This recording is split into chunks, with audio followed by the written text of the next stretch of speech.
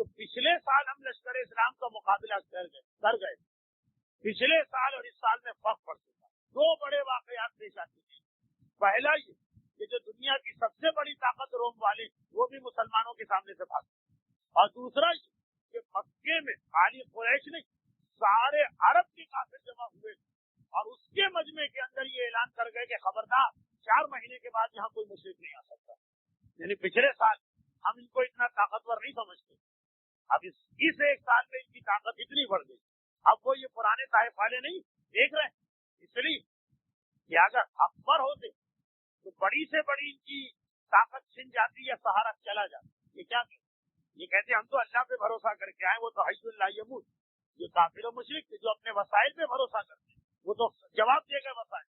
اب ان کے دل میں ڈر پیدا اور یہ تیار ہوئے کہ کسی طرح سے پہلے سے مدینے پہنچ جائے ہم لوگ, اور کوئی ایسی بات کرے کہ یہ خون ناحق اس کے بدلے کی بات ختم.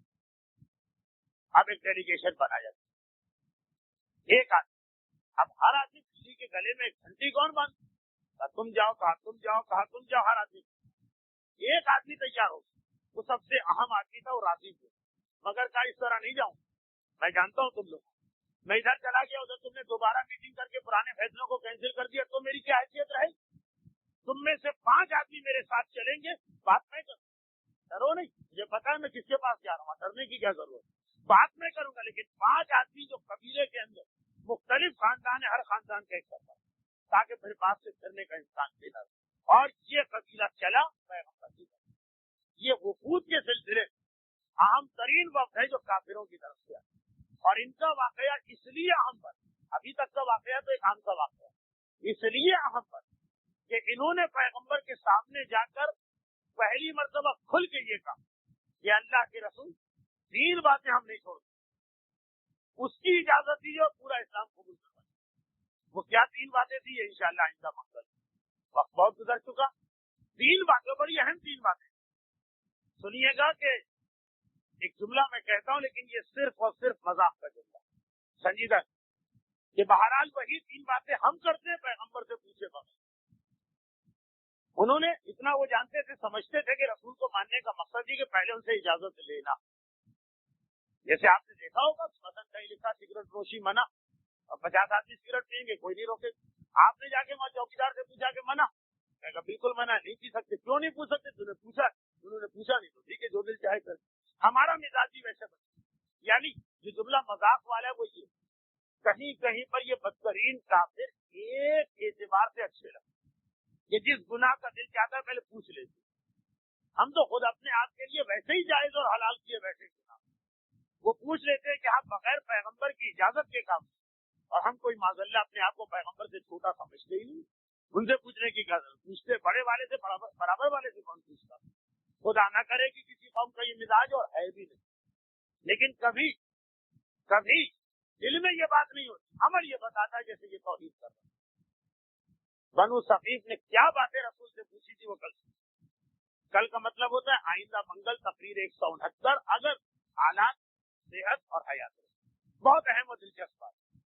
اس میں ایک انہوں نے نماز کا ایکسٹینشن بھی بعد میں کہا, جو آج بہت سے لوگوں نے خود اپنے آپ کو دے رکھا, ہمیں ضرورت ہی نہیں نماز. خیر, یہ بنو ثقیف بہت اہم واقعہ بن رہا ہے کہ اسلام قبول کر رہے اپنی شرائط, مگر یہ لوگ آئے کیوں بس, جب انہوں نے ایک مسلمان کا خون ناحق بہا تو ان کو یہ خیال ہوا رسول بدلا لے, اس لیے کہ رسول مبلغ کے خون کا انتقام ضرور دے, جسے رسول دین پھیلانے کے لیے بھیجا. اب تو بہت پرانی بات ہوگی, 12واں سال ہے یہ ذکر رسول. 6 سال پہلے کی بات, 7 سال پہلے کی بات آپ کو کیسے یاد؟ پیغمبر جنگ تبوک میں کیوں گئے؟ اس لیے کہ پیغمبر نے اپنے صحابی کو تبلیغ والا خط دے کے بھیجا تھا, وہ مار دیا, اس کے خون کا بدلہ لے. پیغمبر وہ 70 مسلمان, ایک قبیلے کا سردار آیا تھا, واقعہ بئر معونہ, یہ آ چکا یہاں تفصیل کے ساتھ کہ بھائی میں مسلمان ہونا چاہتا ہوں, میرا پورا قبیلہ ہماری مدد کے لیے کچھ لوگ بھجوائے. پیغمبر نے 70 آدمی بھجوائے تھے جو اسلام کو جانتے تھے, اور وہ فرات تھا, دھوکے باز تھا, وہ راستے میں لے جا کے سب کو شہید کر کے کنویں میں پھینک دیا. پیغمبر نے بدلہ لینے کے لیے فوراً کر دیا. واقعہ رجی, ایک اور مرتبہ قبیلے کا سردار آیا اور کہا کہ کچھ مبلغ بھیج دیجیے، ہم کو قبیلے کو تعلیم دے. راستے میں لے جا کے ان کو مکے کے ان کافروں کے ہاتھ بیچ دی کہ جو کافر ان کو خریدنے کو تیار تھے، کیونکہ ان مسلمانوں وہ لوگ شامل تھے جنہوں نے کافرے کے باپ کو قتل کیا. مختلف لوگ آئے، جس نے میرے باپ کو قتل کیا میرے ہاتھ سے خرید کر اس کو شہید کر دیا. ان میں سے ایک تو وہ شہید کہ جن کی لاش زمین پہ رکھی تھی، زمین نے ان کی لاش کو چھپا لیا، ان کا لقب ہی بلی الارض ہو گیا. مگر جس قبیلے نے یہ فراڈ کیا کہ تبلیغ کے نام پہ لے گیا تھا اور کافروں کے ہاتھ بیچ کر ان کو شہید کروایا، اللہ کے رسول نے بڑے بڑے صدمے برداشت کیے. لیکن جہاں یہ دیکھا کہ میرا نمائندہ جاتا ہے اور اسے شہید کیا جاتا، وہاں پیغمبر چاہے وہ طائف کی بڑی طاقت یا مکے کے کافروں، اس کا بدلہ لینے کے لیے گھر سے نکل کھڑے ہوتے. اس لیے بنو ثقیف کے لوگ اتنا ڈر رہے کہ باقی تو اتنے مسلمان شہید ہوئے تبلیغ، لیکن اس طرح کے ساتھ جو پیغمبر کی طرف سے مقرر کردہ کیا تو پیغمبر اس کے خون کو کبھی معاف نہیں کرتا. جب پیغمبر اپنی طرف ایک عام نمائندے کو بھیجے اور اس کے اوپر ظلم کیا جائے رسول سے برداشت نہیں ہوتا، تو اگر رسول کی بیٹی پر اتنے مظالم تو وہ خود کہتے سبت علیہ مصائب لو انہا سبت علی الیام سرنا لیا تو اس وقت اللہ کے رسول کی کیا کیفیت. مگر یہ مصائب کا تفصیلی بیان تو آپ جمعرات سے سننا شروع کر دیں. جمعرات جمعہ مسلسل مجلسیں ہوتی رہی، یا ہو سکتا ہے بدھی سے یعنی کل ہی سے شروع ہو جائے، لیکن مصائب کا تفصیلی بیان نہیں بیان اس وقت مقصود صرف ایک چھوٹی سی بات، وہ یہ کہ جب شہزادی یہ کہہ دے کہ اتنے مصائب نازل ہوتے تو ہم کو اگر یہ فیصلہ کرنے کو بٹھا دے کہ تم یہ فیصلہ کرو کہ ان سارے مصائب سب سے بڑی مصیبت کیا ہوگی، تو بہت مشکل ہے ہمارے لیے پتا. مگر ہمیں پتا کہ ایک مصیبت ایسی جس پر مومنین زیادہ توجہ نہیں دیتے، شہزادی کی نگاہ میں وہ سب سے بڑی نہ سکی تو اتنی اہم ضرور کہ شہزادی جس دلیل کے ساتھ اس کا ذکر کیا. کون سی دلیل؟ دیکھیے، اپنے سارے مسائل فاطمہ کس کو بیان کرے؟ یقیناً بیٹی باپ کے سامنے بیان نہ کرے تو اور کس کے سامنے؟ تو جب باپ اور بیٹی کی ملاقات ہے، اور یہ وہ ملاقات ہے جس کی بشارت رسول اس طرح دے گا کہ بابا دنیا سے جا رہا تھا اور سیدہ مسکرا رہے. لوگوں نے کہا شہزادی آخری وقت میں رسول نے آپ سے کچھ کہا تو پہلے تو آپ رونے لگی اور اس کے بعد آپ مسکرانے لگی. کہا جب یہ کہا تھا بابا نے کہ بیٹی اب میں جا رہا ہوں تو میں رونے لگی، اور جب یہ کہا کہ سب سے پہلے تم مجھ سے آ کے ملو اس خوش خبری پہ میں مسکرانے لگی. فاطمہ کے لیے شہادت یا موت کوئی مصیبت نہیں، یہ تو فاطمہ کو ان کے بابا سے ملانے کا ذریعہ. مگر عجیب جملہ فاطمہ نے، فاطمہ کا گھر بھی جلا، فاطمہ کی کمر پہ کوڑا بھی پڑا، فاطمہ کا ننھا بیٹا شکم مادر میں شہید بھی ہوا، فاطمہ کے گھر سے ان کے شوہر کو گرفتار بھی کیا گیا، فاطمہ کے شوہر کے گلے میں رسی باندھ کر گلیوں اور بازاروں میں گھسیٹا بھی گیا. ایک سے ایک بڑی مصیبت. دیکھیے علی کی گرفتاری کو بھی چھوٹی مصیبت نہ سمجھیے گا، یہ واحد موقع ہے جب رسول کی صابرہ بیٹی نے ایک مرتبہ صحن مکان میں کھڑے ہو کے بالوں کو کھولا تھا اور کہا تھا چھوڑو ابو الحسن کو ورنہ میں بال کھولے ہوئے ہوں، اب بددعا کرنا چاہتی ہوں. چھوٹی مصیبت نہیں ہے جس پہ فاطمہ اور صابرہ فاطمہ بال کھول کے بددعا کو تیار ہو جائیں. مگر عجیب بات یہ کہ جب فاطمہ کی زبان پہ ایک جملہ آیا تو وہ ان مسائب کے حوالے سے نہیں تھا، وہ اس کے علاوہ کسی مصیبت کے حوالے سے تھا. اور وہ کیا؟ فاطمہ پہ پابندی لگائی گئی، یا آپ دن کو ماتم کریں یا آپ رات کو ماتم کریں. فاطمہ رات کو مدینے میں ماتم کرتی اور روزانہ صبح کو حسنین کو بازو سے تھام کر اپنے حجرے سے نکل کر شہر سے باہر چلی جاتی ہیں. اس انداز سے جاتی ہے کہ بیٹا حسن ساتھ میں ہے، حسین نے ماں کا ایک ہاتھ تھاما ہے اور فاطمہ کے سیدھے ہاتھ میں عصا ہوتا ہے. اس عصا کے سہارے فاطمہ اپنے بیت الشرف سے نکل کر جنت البقیع کے پیچھے جاتی ہے. شام کو جب مغرب کا وقت آتا ہے تو واپس آتی ہے. وہاں کھجور کا ایک درخت ہے جس کے سائے میں بیٹھ کر فاطمہ مصائب کا بیان کرتی ہیں. ایک رات کو شام کو جب ماں اور بیٹے آئے، میرے مولا نے دیکھا کہ ایسا لگ رہا ہے دونوں کے چہرے لو سے اور گرمی کی شدت سے سیاہ پڑ رہے ہیں، جسم کی حالت تباہ نظر آ رہی. گھبرا کے کہا بنت رسول یہ کیا کیفیت؟ کہا ابو الحسن آج تو وہ درخت ہی کاٹ دیا گیا جس کے نیچے بیٹھ کے میں ماتم کرتی تھی. اگر کبھی آپ گرمی کے موسم میں مدینے میں گئے ہو، اللہ کی بنا ریت کیسے جلتی ہے، لو کیسے چلتی ہے، سورج کیسے تپتا ہے، سارا دن رسول کی بیٹی حسنین کو لے کے ایک مرتبہ اسی جلتی ریتی پر تب سے سورج کے نیچے ماتم کر رہی، میرے مولا نے سلمان کو بلایا، سلمان آج ہمیں ایک مکان بنانا ہے، اور بیت الحزن کے نام سے ایک چھوٹا سا کمرہ تیار ہوا، جسے میں دنیا کا پہلا امام باڑہ اس لیے کہتا ہوں کہ یہ وہ پہلی تعمیر ہے جو صرف ماتم کے لیے کی گئی، جو صرف عزاداری کے لیے کی گئی، اور جس دن بیت الحزن بنا، اب جو فاطمہ نکلی تو ایک مرتبہ مدینے سے یہ کہتی ہوئی نکلی، جب میری ملاقات بابا سے ہوگی تو پہلی فریاد یہ کروں گی، بابا امت نے بیٹی کو باپ کا ماتم بھی نہ کرنے دیا، آئے وہ ساری مصیبتیں اپنی جگہ، کمر پہ کوڑا، دروازے کا جلنا، محسن کی شہادت، مگر جب منزل یہ آ جائے بیٹی کو باپ کے ماتم سے روکا جائے، فاطمہ کہتی ہے وہ مصیبتیں بعد میں بیان کروں گی، پہلی فریاد بابا سے یہ کروں گی۔ اور ارباب ادا، جب بھی میں یہ مسائل پڑھتا ہوں 3 جملے ضرور آپ کے سامنے پیش کرتا ہوں۔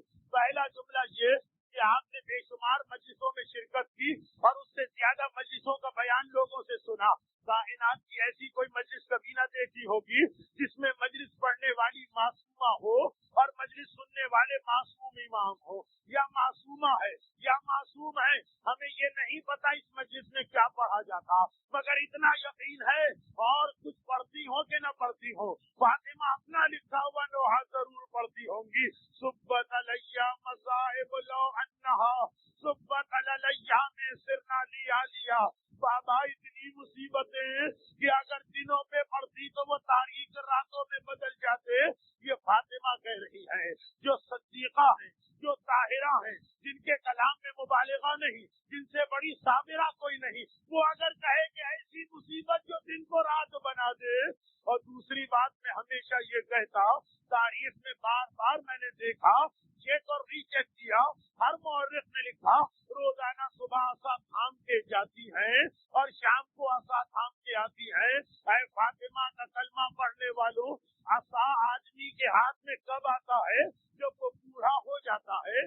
میری شہزادی کی عمر کیا تھی؟ اے تاریخ اتنا بتا دے، تاریخ نے کہا فاطمہ وقت 18 سال کی تھی، جو آغاز ہے جوانی کا۔ ارے 18 سال میں میری شہزادی مصائب کی وجہ سے اتنی کمزور ہو گئی کہ عصا کے سہارے کے بغیر چل نہیں سکتی تھی۔ اور میرا آخری جملہ، اہل بیت کے مصائب کی مثال کہیں نہ ملے گی، اور اگر ملے گی تو اہل بیت کے گھر میں ہی ملے گی۔ جوانی میں بوڑھا ہوتے یا تو ہم نے کسی کو نہیں دیکھا، اور دیکھا تو یا فاطمہ کو دیکھا یا فاطمہ کے پوتے سید سجاد کو دیکھا۔ یہاں مورخ نے کہا 18 سال میں زہرا بغیر عصا کے نہیں چل سکتی، اور وہاں راوی نے کہا 24 سال کا میرا سید الساجدین مدینے واپس آیا، محمد حنفیہ ملنے کے لیے گئے، پہچان نہیں پائے۔ اے مرد ضعیف تو کون ہے؟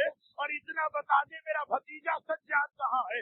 ایک مرتبہ فریاد کی چچا محمد حنفیہ آپ اپنے بھتیجے کو نہ پہچان سکے، تڑپنے کا بیٹا، یہ سفید بال، یہ چہرے پہ جھریاں، یہ جھکی ہوئی کمر، ایک ہی جواب دیا چچا الشام الشام الشام۔ یہاں مدینے کے مصائب نے جوانی میں زہرا کو بوڑھا کر دیا، وہاں کوفہ اور شام کے مصائب نے 24 سال میں میرے مولا سجاد کو ضعیف کر دیا۔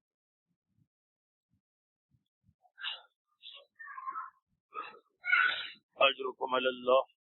پروردگارہ تجھے واسطہ شہزادی فاطمہ زہرا کے مصائب پر، فاطمہ کے ماننے والوں، خصوصاً فاطمہ کے بابا کا ذکر سننے کے لیے آنے والوں، جو مومنین اور مومنات شامل ہیں، دنیا اور آخرت کی ہر مصیبت و پریشانی سے محفوظ فرما۔ خصوصاً ہمارے ملک کے موجودہ حالات میں محبان اہل بیت، عزاداران فاطمہ زہرا کو دشمنان اہل بیت کے ہر شر ظلم سے محفوظ فرما۔ پروردگارہ صاحبان ایمان کے موجودہ حالات، صاحبان ایمان کے رزق حلال کے ذرائع میں استحکام و دوام عطا فرما۔ ہمارے تمام بیماروں کو، خصوصاً بعض بیماروں نے خصوصی التماس کی ہے، ان سب کو صحت کاملہ عطا فرما۔ پروردگارہ جس